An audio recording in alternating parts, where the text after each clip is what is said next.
একজন মানুষ 10 বছর 12 বছর বাংলাদেশের ওমেন্স ফুটবলের সঙ্গে একই সঙ্গে তিনি অপোনেন্ট সম্পর্কে যথেষ্ট ধারণা রাখবেন না, এটা না পুরো ফুটবল সিস্টেমটা সম্পর্কে সাধারণ মানুষের মধ্যে বা ফুটবল প্রেমী মানুষের মধ্যে একটা নেতিবাচক স্পার্ক তৈরি করে।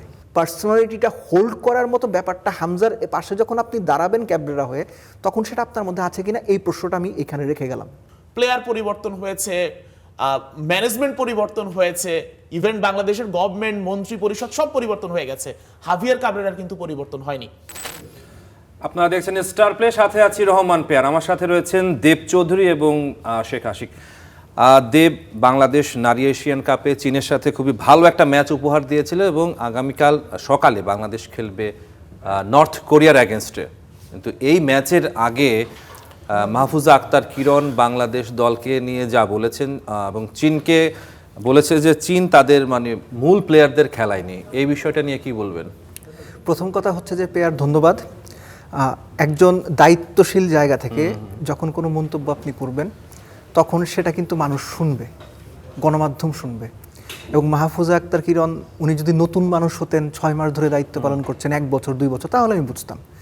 একজন মানুষ 10 বছর 12 বছর বাংলাদেশের ওমেন্স ফুটবলের সঙ্গে একই সঙ্গে তিনি অপোনেন্ট সম্পর্কে যথেষ্ট ধারণা রাখবেন না, অপোনেন্টের স্ট্রেংথ, অপোনেন্টের কোন প্লেয়াররা খেলছে এটা সম্পর্কে জানবেন এবং গণমাধ্যমে বা অফিসিয়ালি কথা বলে দেবেন, এটা না পুরো ফুটবল সিস্টেমটা সম্পর্কে সাধারণ মানুষের মধ্যে বা ফুটবল প্রেমী মানুষের মধ্যে একটা নেতিবাচক স্পার্ক তৈরি করে। এটা খুবই লজ্জার ব্যাপার হয়েছে পেয়ার। লজ্জার আমি এই সেন্সে বলছি যে বাটলারও কিন্তু এই ব্যাপারটাকে ননসেন্স বলেছেন।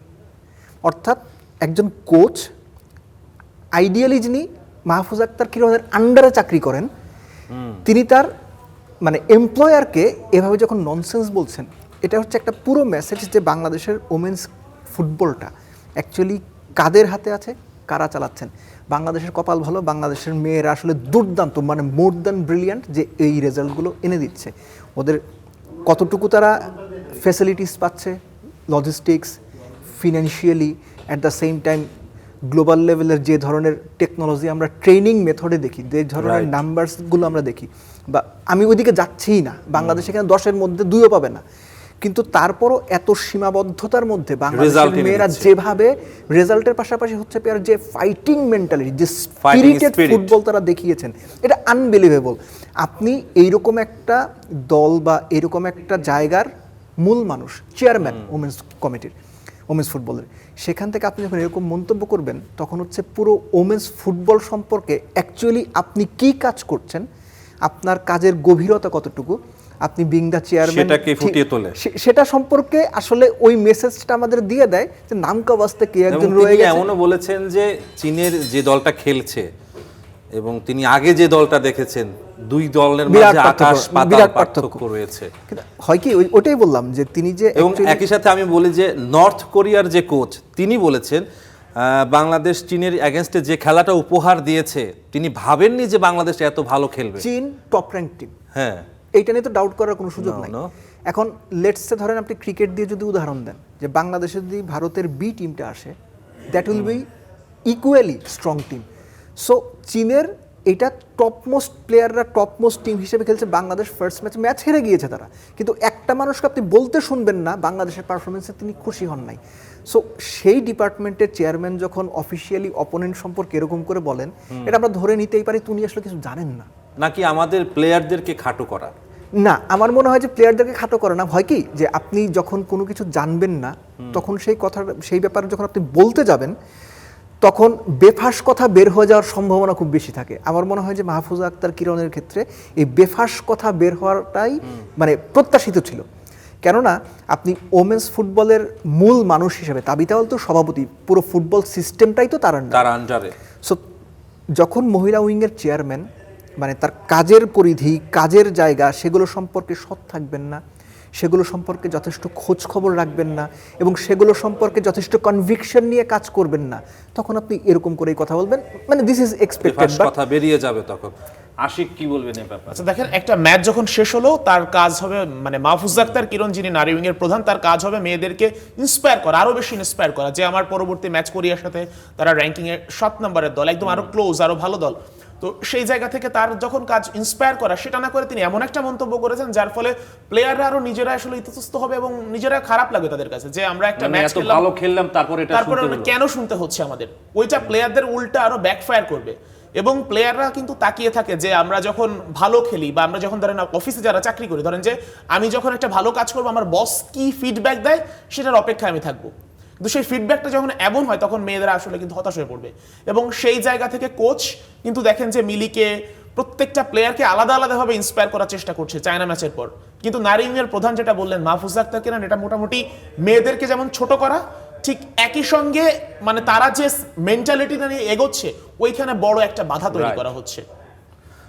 দেব একটা ব্যাপার আমি ছোট করে অ্যাড করতে চাই এখানে, হ্যাঁ। যে আমার মনে হয় বাংলাদেশের মেয়েরা মেন্টালি এবং উইথ কনভিকশন এতটুকু স্ট্রং, এই মাহফুজা আক্তার, কিরণ বলেন, আশিকের কথা বলেন, পেয়ার বলেন বা দেব বলেন, আমরা যত নেতিবাচক কথাই বলি সেটা বোধহয় তাদের উপর খুব একটা প্রভাব ফেলে না। কেননা ওরা জানে, কারণ হয় কি আপনি যখন অনেক রকম প্রতিবন্ধকতা পার করে সামনে চেয়ে অনেক আসবেন, বেশি তারা এবং পার করেছে। এবং এটা শুধুমাত্র ফুটবলের দিক থেকে না, আপনি ব্যক্তি জীবনেও যদি তাদের ওই প্রতিবন্ধকতাগুলো দেখেন, আমি ডিটেইলে যাচ্ছি না, you understand what I meant, এগুলো পার করে তারা এই পর্যন্ত এসেছে। সো কে কি বললো, আমার মনে হয় বাংলার মেয়েরা তারা কান দেবে না। এগুলো আসলে তারা তোয়াক্কা করে না, তাদের কাজ মাঠে ফোকাস থাকা, next team north Korea plan অনুযায়ী তারা এক্সিকিউট করবে। কিরণ কি বললো, নাকি সূর্যের আলো কি বললো, না চাঁদের আলো কি বললো, ডাজন্ট ম্যাটার, তাদের কাছে তারা তাদের বেস্টটা দেবে। এই বিশ্বাসটা বাংলাদেশের মেয়েদের উপর আমার আছে। আচ্ছা দেব, পিটার বাটলার বলেছেন যে উই হ্যাভ এ প্ল্যান, সেই প্ল্যানটা কি আসলে আপনি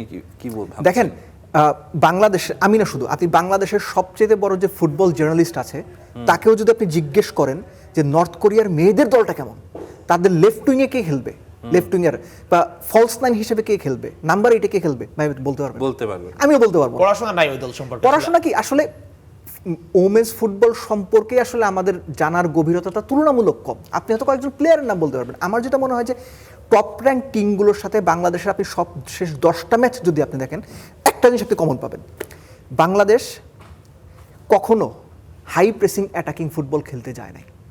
রেদার বাংলাদেশ চেষ্টা করেছে পকেটগুলো ইউজ করার, এবং অপোনেন্ট যখন শক্তিশালী হয় তখন কি হয় দুর্বল টিমের এগেস্টে, যে তারা অ্যাটাকিং ফুটবলটাই খেলে, এবং সেটার এগেস্টে কাউন্টার অ্যাটাক নির্ভর পেস দিয়ে যদি বাংলাদেশ নর্থ কোরিয়াকে চমকে দিতে পারে, যেটা তারা চায়নার সঙ্গে করেছে, এটাই হতে পারে বাংলাদেশ। বিশেষ করে ঋতুপর্ণা চাকমার কথা, মানে আমি কোনো ইন্ডিভিজুয়াল টিম ওয়াইজই আসলে সব খেলাটা কিছু হবে। মিলে পার্টিকুলার যে দায়িত্বগুলো থাকবে, সেই পার্টিকুলার দায়িত্বটা পালন করা খুব important pair, regardless of result. আপনি খুব ভালো খেলেও রেজাল্ট আপনার পক্ষে না আসতে পারে, নাই আসতে পারে, এটা পসিবল। নইলে 2004 সনে গ্রিস আপনার ইউরো চ্যাম্পিয়ন হইতো না। সো জিনিসটা হচ্ছে যে বাংলাদেশের মেয়েরা নর্থ কোরিয়ার এগেনস্টে, কারণ নর্থ কোরিয়াও কিন্তু এটা যদি ভুটান হইতো, নেপাল হইতো, ভারত হইতো, বাংলাদেশের মেয়েদের কাছে প্রতিপক্ষ হিসেবে জানা শোনা চেনাটা একটু বেটার হইতো। কিন্তু এমন একটা প্রতিপক্ষ যার সঙ্গে আপনি কখনো খেলেনই নেই, আপনি জানেনই না ওই প্লেয়ার সম্পর্কে, তার স্ট্রেংথ সম্পর্কে, তার ড্রিবলিং সম্পর্কে। সো বাংলাদেশের মেয়েদের আমার মনে হয় যে অপোনেন্টের শক্তিমত্তা কতটুকু, এটা ডেফিনেটলি যারা থিঙ্ক ট্যাঙ্ক আছেন, যারা নাম্বারস নিয়ে কাজ করেন, যারা ধরেন স্ট্যাট নিয়ে কাজ করেন, তারা অবশ্যই বাংলাদেশের মেয়েদের একটা প্রপার চিত্র দেবেন, এবং বাটলার ওই অনুযায়ী যে প্ল্যানটা করবেন, সেই প্ল্যান এক্সিকিউট করতে পারাটা ফার্স্ট ম্যাচের কনফিডেন্স নিয়ে আমার মনে হয় যে দ্যাট উইল বি দ্য কি। আশিক কি বলবে? প্ল্যানের কথা আপনি যে মানে বাটলারের যে আলাদা প্ল্যান থাকবে সেটা আপনার প্রথম ম্যাচে মিলিকে খেলানো দেখলে আপনার বোঝা উচিত। মিলিকে গতকালকে গোলকিপার কোচ উজ্জ্বল বলেছেন যে তারা 2 মাস আগে থেকে প্ল্যান করে রেখেছে যে চীনের বিপক্ষে মিলিকে খেলানো হবে। তারা ওইভাবে প্রতিপক্ষ ধরে ধরে ওইভাবেই পরিকল্পনা নিয়েছে, ওইভাবে প্রস্তুতি সেরেছে। তো সেইখানে আমাদের হয়তো বা জানাশোনা নেই কোরিয়া সম্পর্কে, কোচ পিটার বাটলারের নিশ্চয়ই জানাশোনা আছে। তিনি টিম ওয়াইজ পড়াশোনা করেছেন, জেনেছেন, রিসার্চ করেছেন, এবং সেই প্ল্যানটা আমরাও দেখার অপেক্ষায় আছি, এবং বাটলারের প্রতি অন্তত আমরা এই বিশ্বাসটা এই মুহূর্তে রাখতে পারি। আচ্ছা দেব, বাংলাদেশ পুরুষ ফুটবল এবং নারী ফুটবল দল, আমাদের পুরুষ ফুটবল দলে হামজা রয়েছেন, সমিত সোম রয়েছেন, বিশ্বমানের তারকা বলা হচ্ছে তাদেরকে। হামজা definitely। হ্যাঁ, রেজাল্ট তো আসছে না, এটা কারণটা কি আসলে? কাবরেরা কোচের সমস্যা নাকি অন্য কোনো সমস্যা দেখছেন এখানে? খুব কঠিন প্রশ্ন প্লেয়ার, কেননা বাংলাদেশের যে ম্যাচগুলো আপনি দেখেছেন, আমরা যারা দেখেছি, একটা জিনিস খেয়াল করবেন যে বাংলাদেশ শেষের দিকে গিয়ে গোল খেয়ে যাচ্ছে হামজারা আসার পরেও। হামজারা আসার পর এই কারণে আমি বললাম যে এই ঘটনা কিন্তু ইতিপূর্বেও আমরা দেখেছি, যে 80-85 মিনিট পর্যন্ত একদম নেক টু নেক ফাইট হচ্ছে, শেষ শেষ দিকে 2-3 গিয়ে মিনিট গোল বাকি হজম থাকতে বাংলাদেশ করছে। গোল খেয়ে যাচ্ছে, বাংলাদেশ এক্সট্রা টাইমে গিয়ে অ্যাডেড মিনিটে গিয়ে গোল খেয়ে যাচ্ছে। সো এটা কোচের একটা দায় আমি এখানে দেখি। কোচের একটা দায় হচ্ছে এই জন্য আমি দেখি যে পার্টিকুলার ইন্ডিভিজুয়াল প্লেয়ার কোচের পছন্দ থাকবেই প্লেয়ার। এটা পৃথিবীর সব ফুটবল সিস্টেমে কোচদের নিজস্ব পছন্দ থাকে যে একটা প্লেয়ারকে বেশি সুযোগ দেওয়া তুলনামূলক। কিন্তু হয় কি, আপনি যখন ন্যাশনাল টিমের এই ধরনের রেজাল্ট ওরিয়েন্টেড ফুটবলের দিকে যাবেন, তখন আপনার নিজের পছন্দের বাইরে গিয়েও, কমফোর্ট জোনের বাইরে গিয়েও কিছু কাজ করতে হবে। আনফর্চুনেটলি ক্যাবরেরার ব্যাপারে আমরা ওই ব্যাপারগুলো এখনও পর্যন্ত দেখছি না। এবং একই সঙ্গে দেখেন, যখন ব্যাক টু ব্যাক বাংলাদেশ খুব ভালো খেলতে খেলতে ম্যাচগুলো হারছিল, একটা এক্সপেক্টেড জায়গায় রেজাল্ট যাবার সম্ভাবনা থাকার পরেও হয়নি, তখন কিন্তু একটা আলোচনা শুরু হয়েছিল ক্যাবরেরাকে রাখা হবে কিনা। বাংলাদেশ ফুটবল ফেডারেশন কিন্তু সেই পথে হাঁটেনি। তারা হয়তো এনশিওর করতে চেয়েছে যে একজন কোচকে আমরা এনেছি, সেই কোচ প্ল্যান অনুযায়ী খেলাক, আমরা একটু বেশি সময় তাকে অ্যালাউ করি। That is understandable. Football federation may be doing the right thing. কিন্তু কথা হচ্ছে যে এই যে হামজার লেভেলের প্লেয়ার, সমিত সোমের লেভেলের ওয়েপেনগুলো তো রয়েছে তার যে হাতে। ওয়েপেনগুলো আছে, এগুলোকে ব্যবহার করার মতো Capable যে কিনা। মাথা বা যে প্ল্যানিং, কেন এখনকার দিনে ফুটবলটা এমন হয়ে গেছে, whether you are a manager or coach, আপনার ওই প্ল্যানিংটা হতে হবে একদম পিন পয়েন্ট। এদেরকে হ্যান্ডেল করার মতো, ড্রেসিং রুমে ওই পার্সোনালিটিটা হোল্ড করার মতো ব্যাপারটা হামজার পাশে যখন আপনি দাঁড়াবেন ক্যাবরেরা হয়ে, তখন সেটা আপনার মধ্যে আছে কিনা, এই প্রশ্নটা আমি এখানে রেখে গেলাম এই স্টার নিউজের অনুষ্ঠানে। আশিক, পিটার বাটলার এবং হাভিয়ার কাবরেরা, এই দুজনের মাঝে তফাৎটা আসলে কি?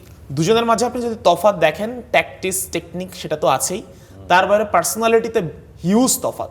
কি ধরনের? আপনি দেখবেন যে পিটার বাটলার, এই যে মাহফুজা আক্তার কিরণ যেটা বললেন, এবং বাটলার বলেছেন যে ভিডিওটা আমার কাছে, বাটলার নিশ্চয়ই বাংলা বুঝেন না, তাকে ট্রান্সলেট করা হয়েছে, এবং সে তারপরে তার মতো উত্তর দিয়েছেন যে তারা ফরাসগঞ্জে খেলে না, তারা পিএইচডিতে খেলে, ফ্রান্সে খেলে, চাইনিজ লিগে খেলে, তো তাদের লেভেলটা আসলে ওইখানে, তাদের সঙ্গে আমরা খেলেছি মেয়েরা। তো এই যে মাহফুজা আক্তার কিরণকে যে মানে তার সেন্স নিয়ে যে প্রশ্ন তুলেছেন, আপনি হাভিয়ার কাবরেরা এই কাজটা কখনোই করবে না। কাবরেরার বিরুদ্ধে মানে অভিযোগ ওঠে যে সিন্ডিকেট শব্দ আমরা শুনি, মানে আবার এই তাকেও আলোচনাটা সিন্ডিকেটের অংশ বলা হয়। মানে অংশ এইভাবে বলা হয় যে মানে যে গুঞ্জনটা আছে সেটা হচ্ছে হাভিয়ার কাবরেরার চাকরি বাঁচানোর ক্ষমতা যাদের আছে, তাদের ক্লাব বা তাদের স্বার্থ হাসিলের চেষ্টা তিনি করেন, এবং সেভাবেই তিনি টিকে আছেন, এটা বলা হয়। এখন একটা প্রবাদ আছে যে কিছু ঘটে কিছু রটে, তো হাভিয়ার কাবরেরার ব্যাপারটা অমনি ধরা হয়। আপনি দেখেন যে হাভিয়ার কাবরেরা আসার আগে, মানে কাবরেরা যখন এসেছেন তখন কারা ছিলেন বাংলাদেশ দলের স্কোয়াডে, এখন কারা এসেছেন, প্লেয়ার পরিবর্তন হয়েছে, ম্যানেজমেন্ট পরিবর্তন হয়েছে, ইভেন বাংলাদেশের গভর্নমেন্ট, মন্ত্রী পরিষদ সব পরিবর্তন হয়ে গেছে, হাভিয়ার কাবরেরার কিন্তু পরিবর্তন হয়নি। তো এই যে কাবরেরা, আমি কাবরেরাকে নিয়ে ধরেন প্রশ্ন তুললাম না, কিন্তু এই যে এত চেঞ্জেস আসতেছে, হামজা, সমিত সহ বাকিরাও, মুরসালিন সহ লোকাল যারা আছে তারাও যখন পারফর্ম করছেন, কোচের আসলে পারফরমেন্স নাই। আর ফুটবলে আপনি দেখবেন যে হচ্ছে যখন আপনি নিজের মতো কোচ হিউজ ইম্প্যাক্ট রাখেন, এবং ফুটবলে হচ্ছে কোচই সর্বেসর্বা। কোচ যদি নিজের ট্যাকটিক্স অ্যাপ্লাই করতে পারেন, তখন মিডিওকার একটা দল নিয়েও কিন্তু অনেক ভালো ফল আনতে পারেন। আবার কোচ যখন ভালো হন না, তখন তার হাতে অনেক দামি স্কোয়াড, অনেক ভালো স্কোয়াড তুলে দেওয়ার পরও রেজাল্ট থাকে না। কাবরেরার ব্যাপারটা আসলেই তাই।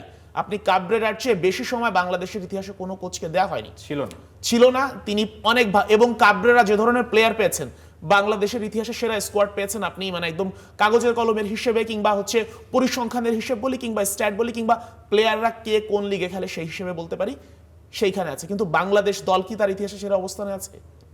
নেই তো।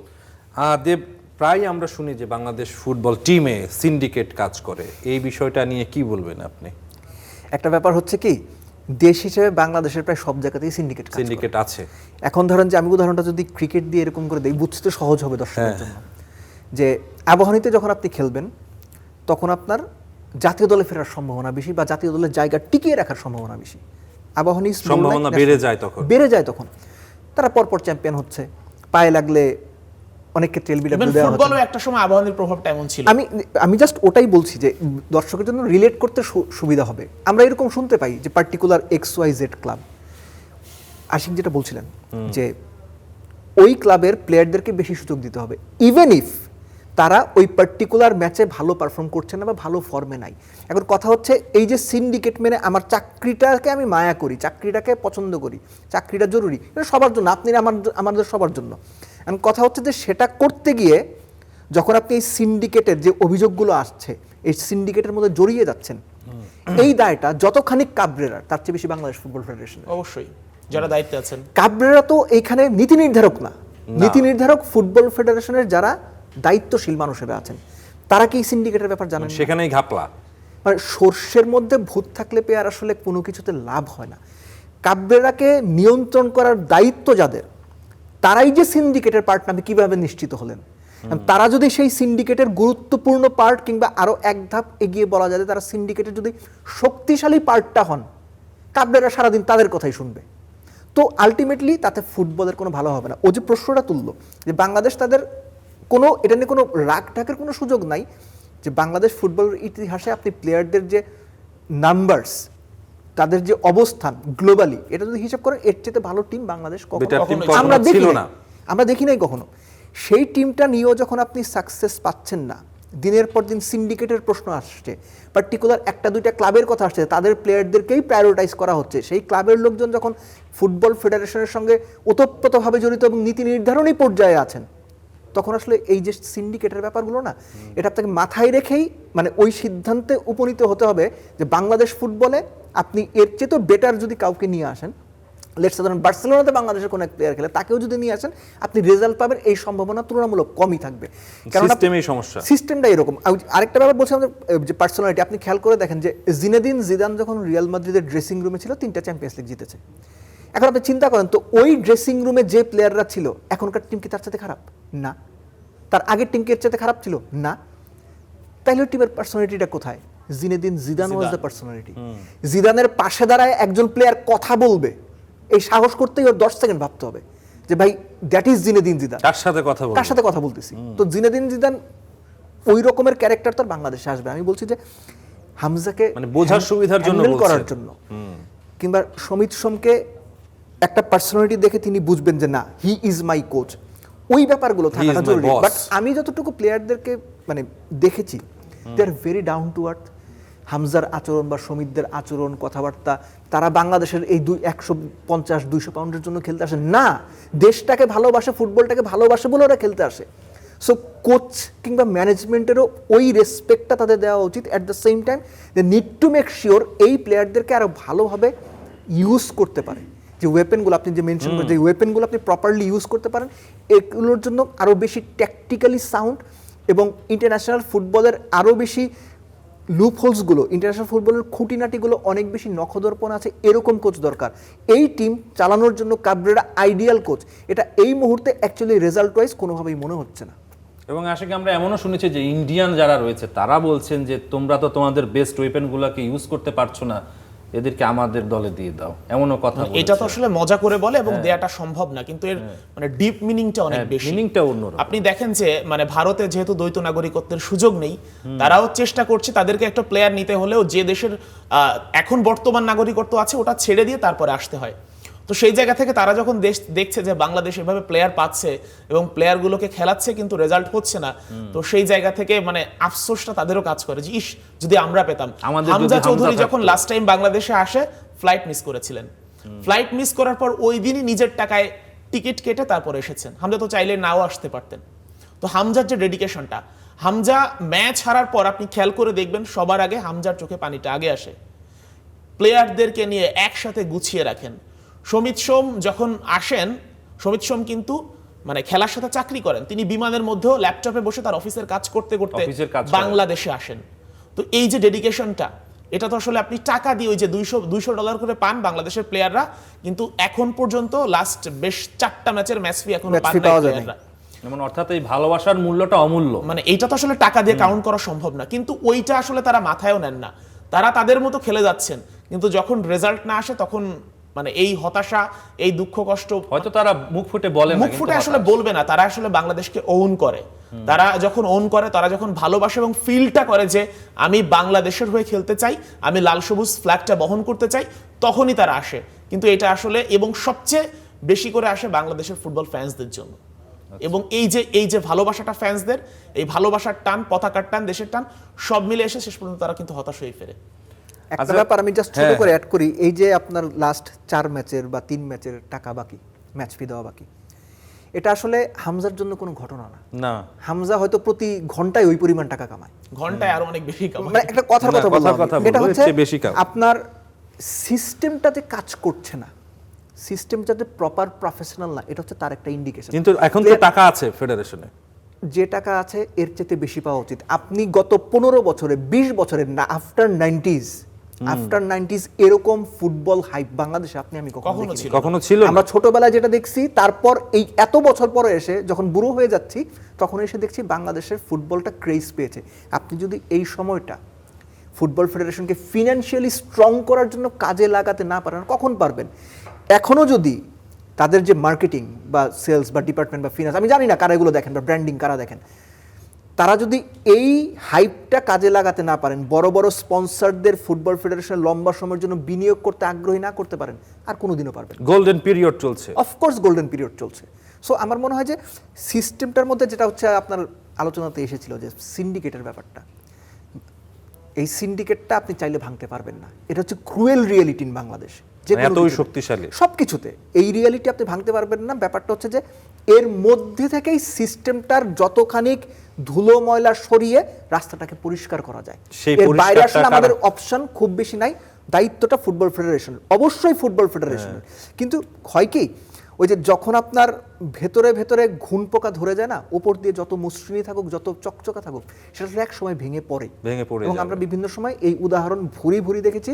এবং ফুটবল ফেডারেশন এক্সপেক্ট করবে, আমরা তো শুধু এক্সপেক্ট করতে পারি, এর চেয়ে বেশি তো আমাদের কিছু করার নাই, আমরা তো নীতি নির্ধারক পর্যায়ের কেউ না, যে বাংলাদেশের এই গোল্ডেন টাইম অফ ফুটবলটাকে আপনারা প্লিজ কাজে লাগান। বাংলাদেশের মানুষের যে প্রাণের খেলা ফুটবল, সেটাকে অ্যাটলিস্ট দর্শকদের যে চাওয়ার জায়গাটা তৈরি হয়েছে, যে আশ্বাস দেওয়ার মতো জায়গাটা তৈরি হয়েছে, যে ভরসার জায়গাটা তৈরি হয়েছে, যে না বাংলাদেশ ফুটবল টিমও ভালো করতে পারবে, সাফ লেভেলে এশিয়ান লেভেলে আমরা ভালো করতে পারবো, তাদেরকে অন্তত ওই আস্থার সম্মানটা আপনারা দেন। That is all we can do, মানে উই ক্যান সে।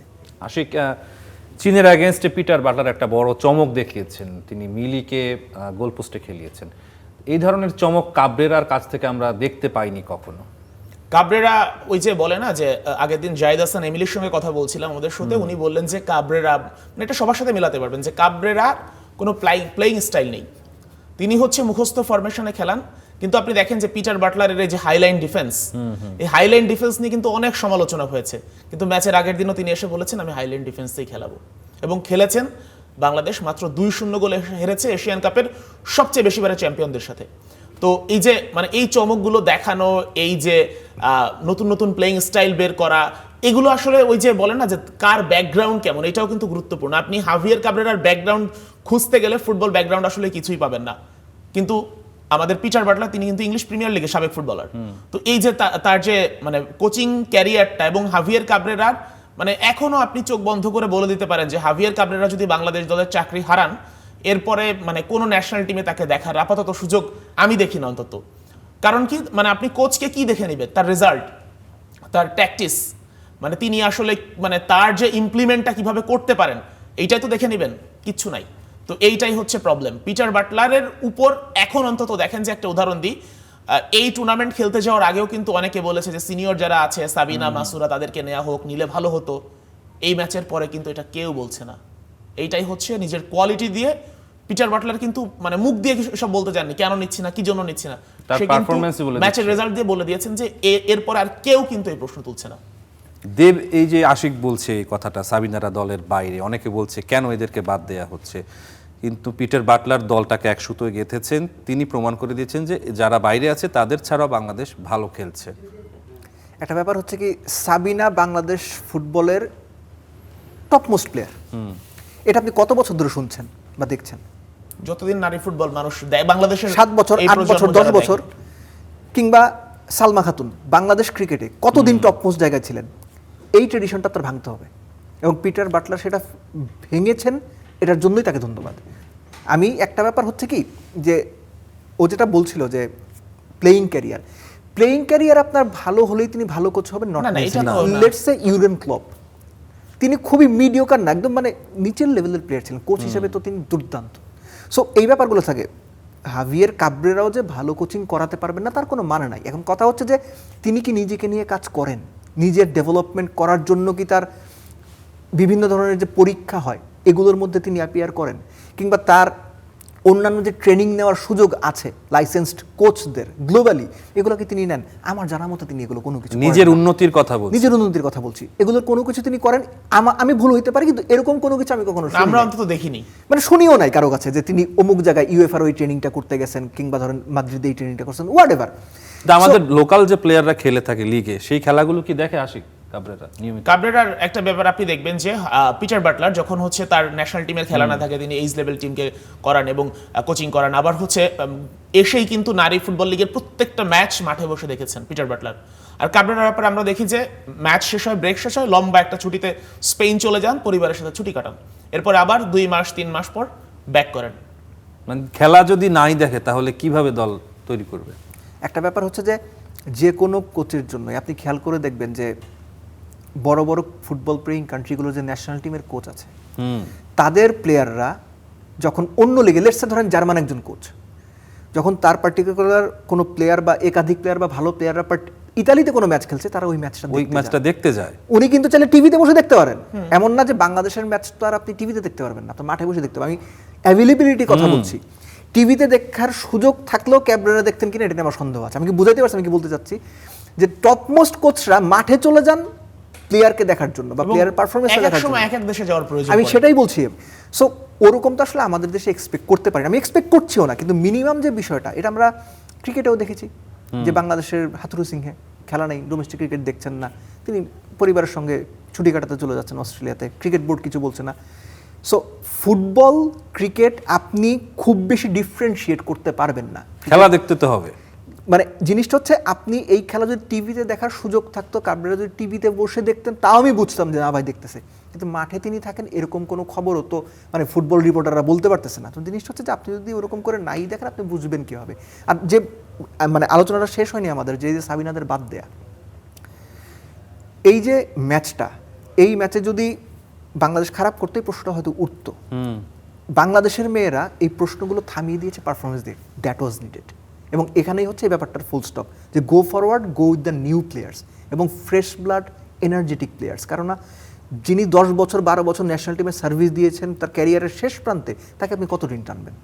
আচ্ছা দেব, আপনার কাছে শেষ প্রশ্ন আমার। বাংলাদেশ ওডিআই দল ঘোষণা করা হয়েছে পাকিস্তানের এগেইনস্টে সিরিজের জন্য। সেই সিরিজে রেজাল্টটা আসলে কি হতে পারে? আশরাফুল বলেছেন যে বাংলাদেশ সিরিজ জিতবে। আমি আশরাফুলের সঙ্গে একমত হয়ে এক স্টেপ আগে গিয়ে বলবো, যেহেতু পাকিস্তান দলে 6 জন এখনো ওডিআই ডেবিউ হওয়ার অপেক্ষায় রয়েছে, বাংলাদেশের উচিত হোম সিরিজে মিরপুরে পাকিস্তানকে হোয়াইট ওয়াশ করা।